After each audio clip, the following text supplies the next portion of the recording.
Дәрігердің үшінші қаруы. Көктоғайға самолет қашан ұшады деген дауыс естілді. Отырғандардың барлығы касса жаққа бұрылды. Ауа райы жоқ, деді касса ішінен әйел дауысы. Осы сұрақпен осы жауап 3 күннен бері сан рет қайталанды. Жұрттың бұған құлағы үйренгені сонша, сұрақтың орынсыз екенін де елемей, бұрынғыдай сыбыр-сыбыр сөз етуді де қойды. Кассаға қайта-қайта барып, Көктоғай самолетінің жайын тынбай сұрап жүрген жігіттің жеңіл қол чемоданы менің жанымда тұр. Ол касса алдынан қайтып келіп терезеге көз тікті. Дала күңгірт еді. Боз бұрын адам еңсесін басады. Жігіт сол боз перденің ар жағынан әлденені зарыға іздегендей қар суырған далаға қиыла қарайды. Көзілдіріктің ар жағындағы қос жанардан жас шығып кетер ме екен деп те қаласың. Оның Көктоғайға ұшып кетуге ынтазарлығын айтып жеткізгісіз. Ал аэродром алаңында фюзеляждарын көк брезентпен тұмшалап тастаған самолеттер аузына ат дорба ілген тұлпарлардай үнсіз тізіліп тұр. Боранға жон арқасын тосып ықтап тұрған сияқты. Әлгі жігіттің көзілдірікті көзі алыстағаны көре алмайды. Дөңес шынынан жанары жансызданып, ерекше аларып көрінеді. Мұрны таңқылау, өңі қара бұжыр, сырт көрінісі күйкілеу, көзге қораш еді. Бірақ қазіргі терезе алдында тұрған қалпын көріп, осының өзі ақын емес пе екен деген ой басыма келе қалды. Кейіннен сөйлесе келсек, ол дәрігер екен. Көктоғай аудандық ауруханасынан осында командировкаға келіп, енді қайта ауданға ұша алмай отырғанына бүгін 3-ші күн екен. Күн ашық жарық болса, Көктоғай самолетке 45 минуттық жол көрінеді. Ал арқаның ақ бораны ұшы-қиырсыз аспан аясы мен жер үстінде ойнақ салғанда, Көктоғайға самолет ұшпайды, машина тіптен баспайды. Ол жаққа қарай темір жол жоқ. Жол жүргенде күткен жаман. Үйден бір шыққан соң тезірек жүріп кеткің келеді. Ал қыстың зікір салған долы дауылында аэропортта қамалып отырғаннан азапты нәрсе жоқ сияқты. Бұл сезім маған белгілі. Әйтсе де көрші отырған жігітке самолет күту азаптардың азабымен барабар болды. Несіне сабырсызданасыз, дедім мен оның көңілін бір сәтке болса да бөлгім келіп. Боран да басылар, күн де ашылар. Мына тұрған Көктоғайға көзді ашып жұмғанша жетіп барасыз. Мен асығатын себеп бар, туысқан, деді жігіт скамейкаға отыра беріп. Ол себепті айтсам түсіне аласың ба? Дегендей бетіме біраз қарап қалды. Аэропорт залының іші жолаушыларға лық толы. Біздің дәл қасымызда Қарағайлыға баратын бір топ геолог чемоданы төсей салып, домино тастарын тақылдатып отыр. Әріректе әлдекімдер карта үлестіріп жатыр. Біреулер кітапқа үңілсе, біреулер жұмыссыздықтан қағып мүлгі бол қалыпты. Ал далада боран түтеп, айнала төңіркеп, түн еріп кеткені сонша, аэропорттың ішінде күндіз барлы шамдардың жағып қоюға тура келді. Мен асығатын себеп бар, деді жігіт. Жол тосып отырғанымызды ұмыта алар ма екенбіз? Бізге уақыт оздыру керек қой. Қаласаңыз айтайын. Мен медицина институтын Алматыда бітірдім, деді Әшім. Жігіттің аты Әшім еді. Студенттік қимас қызықты жылдар көзді ашып жұмғанша дегендей жылдам өте шықты. Қазір ойласам, ақ асау толқындай сапырылысқан көз ұшымнан мұнартып борт-борт келген сағымдай елес жүректі жылытып, толқытып, балқытып жүре береді. Ол күндердің қызығы мол еді ғой. Күнбе-күн семинардың жыл 12 айдағы қос сессияның уайымы зор болса да, студенттік өмір жаздай жадыраған тамаша өмір ғой. Институт бітірген соң мені алыстағы ауданға қызметке жіберді. Алғашқы күн ауруханамен танысудан басталды. Аурухананың есігін алғаш рет дәрігер ретінде аттап басуым. Менен жақсылық жәрдем күткен жаутаң көздер алғаш рет көруім. Ол да көздердің саған сұқтана қадалуы тым ауыр. Сонда сен өзіңді дәрменсіз сезінесің. Сен ауру жандар үшін қазір ең құдіретті адамсың. Бірақ сол құдірет бар ма бойыңда? Әсіресе сыр алыспаған жас дәрігердің ауру адамдармен алғаш кездесуі қыл көпірдің үстімен өткендей ме бірдей. Кеше ғана институтта жүргенімде әттең осы сессиядан, осы емтиханнан аман-есен өтсем, онан кейінгісінің бәрі жеңіл болар-ау дедім. Қайдан армандағаным екен. Шіркін, балалық десеңші. Нағыз сын, нағыз емтихан енді келді-ау. 4-ші палатамен танысыңыз. Мұнда 5 адам жатады, деді бас дәрігер Жанна Жапаровна, кіршіксіз ақ халат киген орта жастардағы сылқымдау әйел. Біз кіріп барғанда 5 аурудың 5-еуі де бас бұрып қарады. Бір байқап қалғаным, ортадағы койкада жатқан әйелге бас бұрудың өзі күшке түседі екен. Оның тұла бойында өмірдің әлі өлмей тірі жатқанын білдіретін мүше тек үлкен қоңыр көзі ғана еді. Оның көзі жалт етіп жәудіреп қарағанда, апырай, адамда да осындай жанар болады екен-ау дегендейсің. Әйтпесе өңі үсік ұрған күзгі жапырақтай қатып семіп сартап қалған.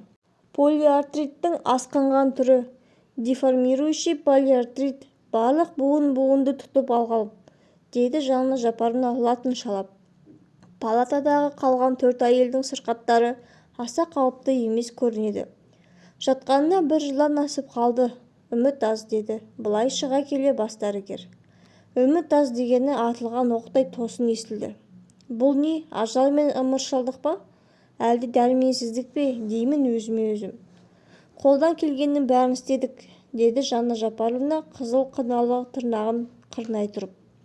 Күкірт ерітіндісі бар ваннада жасалды. Массаж да істелді. Әсіре күлгін сәулеге де түсірілді. Витаминді тамақтары берілді. Беті бері қарар емес, еш тер шықпайды. 2 тізесі жап-жалтыр. Деформирующий полиартрит. Семен Самойлович. Ах, Семен Самойлович, сен бізге оқыған полиартритті қайран профессор. Қасымда қазір болсаң едің ғой. Сенің жәрдемің қандай керек десеңізші қазір. Әйткенмен мына Жанна Жапаровнаның айтуынша, сен бізге лекцияда оқыған амалдың бәрі ауруға қолданылған тәрізді. Енді не керек, Құдай-ау, енді не керек? Аурухана бойынша кезекші мен едім. Терезе алдындағы жалаңаш ағаштардың бірден сараң сырғып, жапырақтары жүдеген көбелек дір етеді. Терезеден күн сәулесі түсті. Оның койкасы терезе алдынан алыс екен-ау, деген ой сап ете қалды. Дереу сестраны ертіп алып 4-ші палатаға келдім. Есік ашыла бере кешегі көзбен көзім кездесті. Ол әуелі жалт етіп, онан соң тағы да алдағанын білгендей мұңая қалды. Бұл мергеннің оғы жазатайым тиіп, шала жансар жатқан маралдың көзіндей әдемі әрі аянышты еді. Онда көктей солған өмірдің өкініші мен қара қасіреті, жаңа күннен, жаңа айдан, жаңа жылдан күткен үлкен үміті мен тіршілік дәметкен тілегі де бар еді. Сізге күн сәулесі өте пайдалы. Сондықтан койка ауыстырып, мына терезе алдына жатыңыз, дедім мен сырғаға. Кезерген жұқа ерні болар-болмас қимылдап, рахмет, деді. Сестралар оны көтеріп алып, жаңа орынға жатқызды. Мен оның жатқан жерінен терезеге қарап едім, бұлтсыз көгілдір аспан көрінді. Ағаш басындағы торғайлар көрінді. Мен дала көрмегелі көп болды, деп сыбырлады сырға. Сағынып қалыппын. Сөйтіп ол аспанға қарай берді. Күзгі жапырақтай сарғайған өңінің ар жағынан бір кездегі ақ құбаша сұлудың келбеті толған айдай толықсып елестеді. Бұл елес қана еді. Сіз жақсы істедіңіз, деді мен палатадан шыға бергенде сестра Маша. Сырғаның көңілі жарым еді. Койкасын ауыстырып ықылас білдіргеннің өзіне риза болып қалды. Ауру адамның көңілі әрқашанда жарым ғой, дедім мен. Жоқ, сырғаның меніңше ауруының үстінен қосылған ауруы бар, деді секпіл бетті сестра Маша. Ол қандай ауру? Бұл өзі біз қатарлы жас адам. Сірә сол 21-22 шамасында болар. Ауырмай тұрғанда тұрмысқа шыққан екен. Ал сүйіп қалған күйеуі бұл қатты жығылғып ауырған соң осы емханаға әкеліп салды да жоқ болды. Қайтып көрінбей кетті. Бір кездегі сұлудың енді аяқ-қолы жоқ мүгедек болғанынан мүлде шошынса керек. Ізі суып кетті. Әй, осы еркектерін қойшы, деп сестра сепкілді бетін тыржитып қолын бірақ сілтеді. Бұл байғұс өлейін деп жатса да сол бәлесін күтеді. Палатаның есігі ашылған сайын жалтақ-жалтақ қарайды. қарайды да қапалана түседі. Оның күткен адамы келмейді. Адам жанының терезесі жоқ, бөтен жан түнек дейді.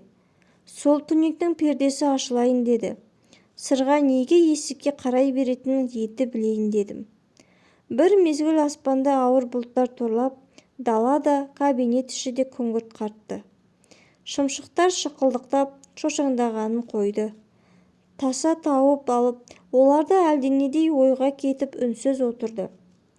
Мұндай күндер көңілді қамыртығыш әлденелерді албырт, күндердің орындалмай қалған тәтті қиялдарын, алғашқы тәуір көрген қызды, алғашқы бозбалалық әурешілікті еске түсіріп, көзге жас келтіреді. Аспанды бұлттар торлап, оның әлжуаз көгілдір төсін таптап, шығысқа қарап жөңкіліп жатады. Терезе алдындағы алма ағаш пен сирень бұталарын дауыл сілкілеп, жазықсыз жазалап азаптай бастайды. Бұталар майысып иіледі, зордың күшімен сәл уақытқа ғана иіледі. Тәкаппарланып қайтадан бой түзейді. Олар бағынбайды, қасарыса түседі. Мұны көріп менің ішім жылиды. Мен ырымшыл емеспін, бірақ бұтақтың берілмей қасарысқанына жаным сүйсінеді. Терезеге осылай қарап отыра берсем, көзім жел жұлмалаған сирень шабығының орнында ұзын қара шашын жел желбіретіп, дауылға қарама-қарсы қасарысып алға талпынған сырғаны көрем. Бұл бір түс сияқты көрініс. Түстен айығып, палаталарды аралау керек екені есіме түседі. 4-ші палатаға кіре бергенімде сырғаның көз жанары енді терезе алдынан жалт етті. Лезде сөніп бұрынғыша мұңайып қалды. Ол есік ашылған сайын сол ма екен деп өз ерін күтеді. Ал күйеуі қазір мұның бір жапырақ көңілін көтермейді. Сырға халіне өзі түсер қалай болар екен? Сырға сондай оның соңынан бір ретте із салмай, халің қалай Сейсен деп бір ауыз көңіл сұрағанға жарамаса, Сейсен не дер еді? Не күйде болар еді? Адам атаулыға есендік саулық тілеп, олардың аурудан аман сақтау менің борышым бола тұра, мен қазір өз еркімнен тысқары Сейсенге ауру тіледім. Сырға қазір де бұлт басқан аспанға қарап жатыр. Терезеден оған аспанның бір қиығы мен жел жұлмалаған сирень бұталардың бір түбі көрінеді. Сіз білесіз бе? Түнде мен жұлдыздарды көрдім. Жарты кеш айды көрдім, деді ол әдеттегіше сыбырлап. Қаттырақ сөйлесе демігіп қалады. Көптен бері көргенім сол сағыныппын. Сырға күрсінгендей болды. Сау адам көп нәрсені аңғармайды екен-ау, жұлдызды да сағынады екен-ау, деді ішімнен. Сөйтсем өмірге құштар жан жатып алып, қарама-қарсы үйдің мұржасынан будақтап ұшқан түтінге де қызығады екен. Балапандарымен топталып телеграф сымына тізіле қонып, жылы жаққа ұшып кетуге жиналып, туған жерді қия алмай отырған қарлығаштарға да қызығады екен. Ол тек күзгі жапырақтардың бұтақтан үзіліп түскеніне, енді сол жапырақтардың бір-бірімен еш уақытта сыбырласа алмайтынына қиналады. Сіз білесіз бе, мына қара шабындарды да мен жақсы көремін, деді сырға сәл-пәл ғана қан жүгірген жұқа ерні күбірлеп. Қара шыбын маған ғашық болғандай, бет-аузымды аймалай береді. Оны ұшырмақ болып менің жансыз қолым қимылдайды. Шыбын қонбаса, оның қимылдамауы мүмкін. Шыбын қонғанда денем шіміркенеді де, мен өзімнің әлі өмір сүріп жатқанымды сезініп қуанамын. Осы кезде көшенің ар жағындағы үйдің терезесінен музыка үні естілді.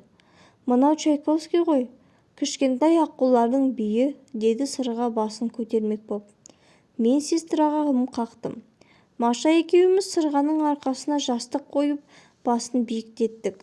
Өне бойы шалқасынан жатқан адамның сәлде болса еңсесі көтерілгені көрер көзге жақсы екен. Шіркін, балериналар қандай бақытты, деді сырға билеп жүрген кішкентай аққуларды сахнадан көріп жатқандай-ақ. Оның түсі өзгеріп, қазір койкадан өзі түсіп, өз аяғымен жүріп кететіндей көрінеді. Ал музыка оны шақырғандай адамның жан дүниесін шарпып өтіп, шарықтап кетті. Сирень бұтасына қойған алмас шықтай бір тамшы сырғаның алақанындай көзінен домалап түсті. Палатаға радио нүкте орнатып, құлаққа киіп тыңдайтын наушник алдыру керек екен, дедім өзіме өзім. 4-ші палатаға кіріп шықпайсыз ба, деді біраз күн өткен соң коридорда жолыққан сестра Маша. Онда не боп қалды деппін. Бөтенде ештеңе болған жоқ, бірақ жай кіріп аурулармен әңгімелесіп, хал-ахуалын сұрамайсыз ба дегенім ғой. Мен тағы да музыка тыңдадым, ол мені сергіткендей болды, деді аурулармен амандасып енді Сырғаның қасына барғанымда. Ол бастан наушникті сәл-сәл қимылдатып, оң қолымен алуға әрекеттеніп, мен көптен сағына күткен адамымды көргендей болдым. Ауру екенімді де ұмыта жаздап, әлі де әсем үнге жүйке-жүйкем босайтынына қуандым. Жан дүниемнің саңылаулары бітелді ме деп қауіптенуші едім. Көңілім мүлде күңгірттенді деп те қалушы едім. Мен әлі армандай алады екенмін, доктор, деп Сырға қимылдайтын оң қолының шиедей саусақтарын терезе торының түскен күн сәулесіне тосты. Күн сәулесі алақанын қытықтап ойнағысы келгендей болды. Таң алдында сәл ұйықтап кетіп, сараң ұйқыдан соң көзімді ашып қалсам, күн сәулесі көріп қуанып қаламын. Мен ұйқыға кеткенде аяқ-қолым тіріліп қалған жоқ па екен деп те қараймын. Аяқ-қолыңыз осыдан 2-3 жыл бұрынғы сау-саламат кезіндегідей болады әлі, деймін мен аурудың аяқ жағын жылы одеялмен қымтап. Мен күнде түнде түсімде қырда жүгіріп гүл жүремін. Тіпті кейде өзіміздің совхоздың клубында биде билеп жүремін, деді Сырға. Әлі қарап тұр, өңінде де талай-талай билерсің, деймін ауруға массаж жасаудың сестраға тапсырып. Бұл өзі жазылатын ауру ма еді, деді Сырға. Әрине, дедім мен дегенде не дерімді білмей қалсам да. Әрине, біздің ғылым үшін жеңілмейтін дерт жоқ. Байқап қарасаң, бір кезде жұртқа соқыр ішектің өзі жазылмас дерт еді. Сүзек, шешек дегенің тажал еді. Қазір олар жойылды.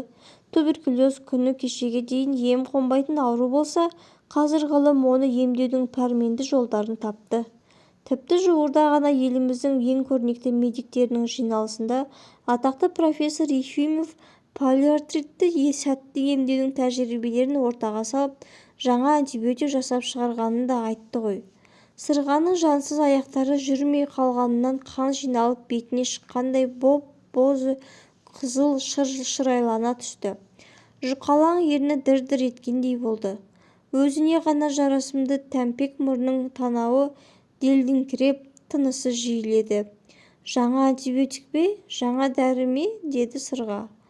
Бұл жолы ол сыбырлағанын қойып дауысын шығарып жіберді. Оның шын дауысын тұңғыш естігенім еді. Иә, жаңа дәрі, дедім мен, әлсіз арық қолын қалай сипағанымды өзім де сезбей қалып. Ол дәрі бар болса қайда? Маған неге бермейді екен? Ауыр дерттен қайтпаған үлкен қоңыр көзден үміт ұшқыны бір жылт етіп, бір сөнді. Мен гүл ашпай жатып суық шалған адаммын ғой. Мені алдамағайсың, әлі көрер жақсылығым бар ма? Дегендей еді ол көз. Ол дәрі әлі аптекаларға түскен жоқ көрінеді. Тек лабораториялық тәжірибелерде қолданылады екен. Лаборатория әлі жоқ деңіз.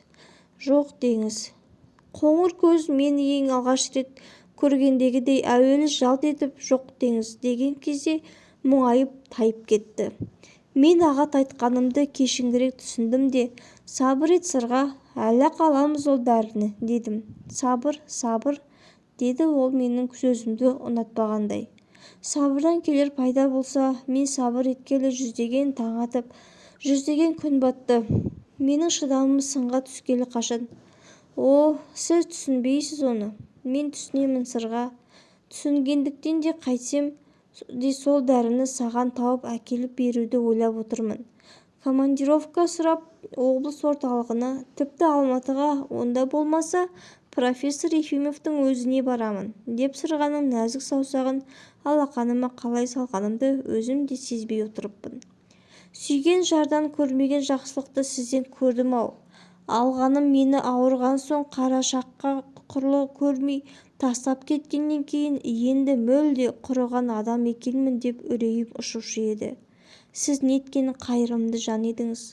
Шынымен, жасаған көңіл жадырай ма?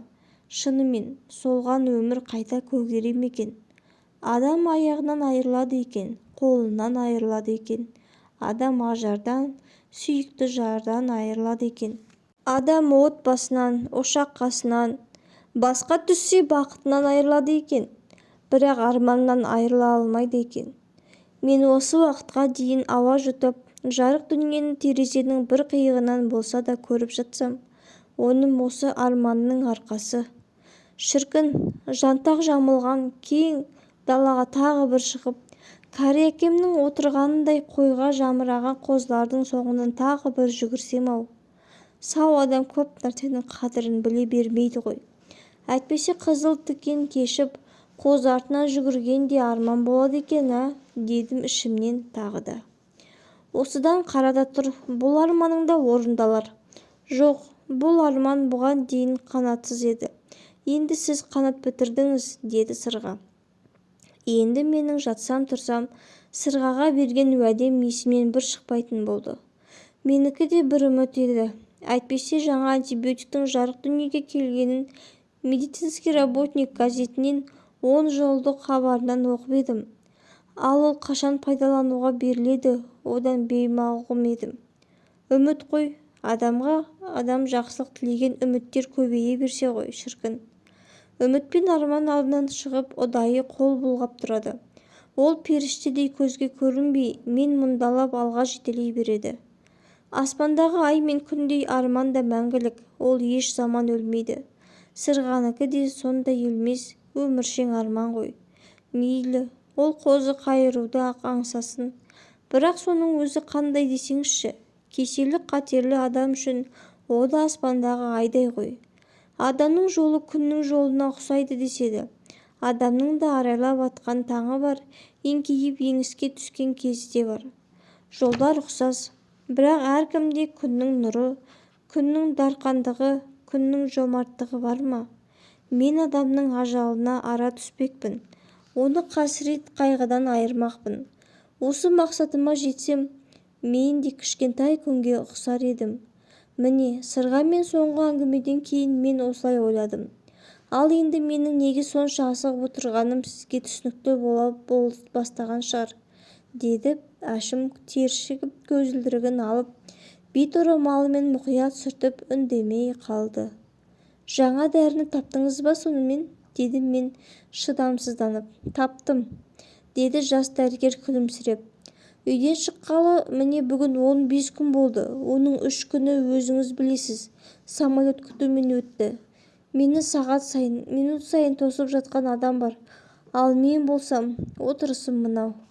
Аэропорт ішіндегі домино ойнап отырғандар да, карта соғып жатқандар да, газеттің хабарландыруына деген қалдырмай оқып отырғандар да, жалыға жантайып жатқандар да, бәрі де кенет тына қалды. Маңдайшадағы репродуктордың директордың микрофонын шертіп, тақылдатып естілді. Бұл көптің зарыға күткен дыбысы еді. Тыңдаңыздар, деді диктор да қуанып. Қарағайлыға қарай ұшатын самолетке отыру басталды. Қайталаймын. Әшім көзілдірігін асығыс киіп орнынан атып тұрып кассаға қарай жүгірді. Геологтар артынып-тартынып тысқа шығатын есікке қарай атталды. Қону алаңында Ан-12 самолетінің моторлары бірінен соң бірі от алып, қалақшалары әуелі жайлап айналып, бірте-бірте боран тапқандығын ақ қарды құйындай ұшырып, көзге көрінбей бұлдыр ауаға сіңіп кеткендей болды. Тыңдаңыздар, деді диктор дәл бір Әшімге ғана арнап айтқандай бір түрлі салтанатты дауыспен. Көктоғайға ұшатын самолетке отырғызу басталды. Ал сау-саламат болыңыз, сіздің самолетіңіздің тезірек келуіне тілектеспін, деді Әшім кішкентай қол чемоданын келіп алып тұрып. Сау бол, сырғаға сәлем айт, дедім мен шын пейіліммен. Оның сауығып кетуіне, арманына жетуіне тілектес тағы бір бейтаныс адам бар екенін айт. Рахмет, деді Әшім. Сөйтіп студент күннен мұраға қалған мақталы шолақ пальтоның жағасын көтеріп, көзілдірігін түзеп қойып самолетке беттеді. Сонда орта ғасырдың ұлы ғалымы Ибн Синаның бір сөзі есіме түсті. Дәрігердің 3 қаруы бар, бірі пышақ, екіншісі шөп, үшіншісі сөз, деп еді ол. Пышағы хирургтың қандауыры, дәрі-дәрмек атаулының бәрі шөптен шығады. Ал шын жүректен шыққан жылы сөз ауру адамға деген сүйіспеншілік сөзі өте құдіретті сөз. Әне, анау самолеттің баспалдағына аяғын аттап салған жігіттің кішкене чемоданындағы әрең іздеп тапқан жаңа дәріге жас доктордың ауру адамға деген сүйіспеншілігі, жалынды сөзі қосылмаса, жалаң дәрінің өзі дәрменсіз болар ма еді? Тыңдаңыздар, Алматыға ұшатын самолетке отырғызу басталды, деп хабарлады диктор. Мен де алаңға қарай аяңдадым. 3 күннен бері үнсіз тұрған аэродром дәл қазір самолеттер ұшырып, салют атқандай көк қырандарын жан-жаққа аттастырып жатты. Олар тек жолаушы ғана емес, шартарапқа сағыныш пен армандарды да алып ұшты.